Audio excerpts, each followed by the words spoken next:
Imagine, tu es policier. Tu fais une descente normale à Miami et tu tombes sur 20 millions de dollars cachés dans une maison.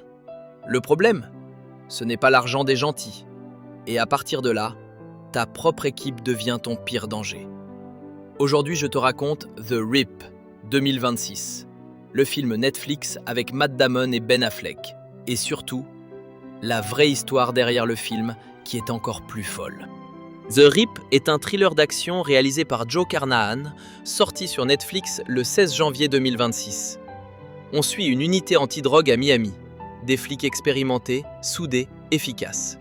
Mais tout change quand ils découvrent une somme énorme, planquée dans une maison, 20 millions de dollars. Et là, le film pose la vraie question. Est-ce que tes collègues sont encore tes collègues quand il y a 20 millions sur la table ? Dans le film, l'équipe tombe sur ce cache pendant une opération. Mais au lieu de faire les choses clean, ils prennent une décision risquée. Ils gardent l'info entre eux. Ils veulent gérer ça en interne.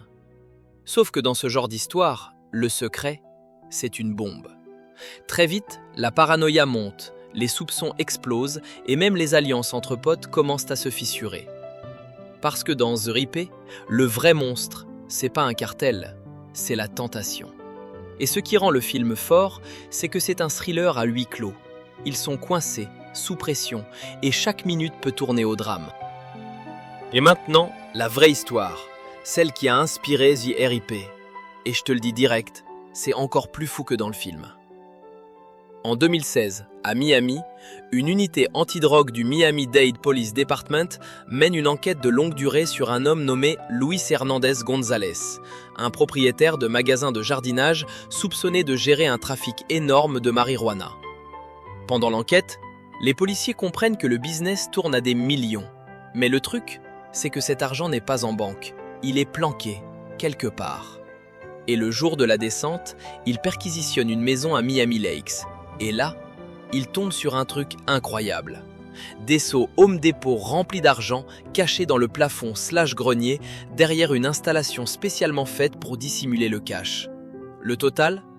Les sources parlent de 22 à 24 millions de dollars.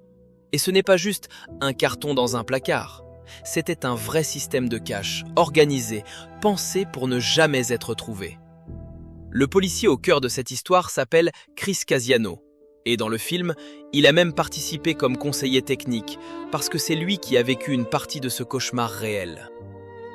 Et ça, peu de gens l'ont remarqué, mais la fin du film contient un hommage très spécial. Le film rend hommage à Jake William Casiano, le fils de Chris Casiano, décédé d'un cancer. Et dans le film, cet élément est transformé en émotion pure. Pas juste un film d'action, mais une histoire où tu sens que derrière les scènes, il y a du vécu. Le film a explosé sur Netflix, avec des dizaines de millions de vues très vite. Et c'est logique, duo Matt Damon et Ben Affleck, rythme rapide, tension constante et surtout, une idée simple mais terrifiante.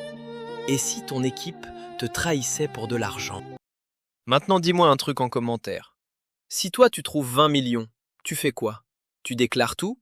Tu prends l'argent ? Tu fais semblant d'avoir rien vu ? Écris 1, 2 ou 3 et abonne-toi, j'ai d'autres films comme ça qui arrivent.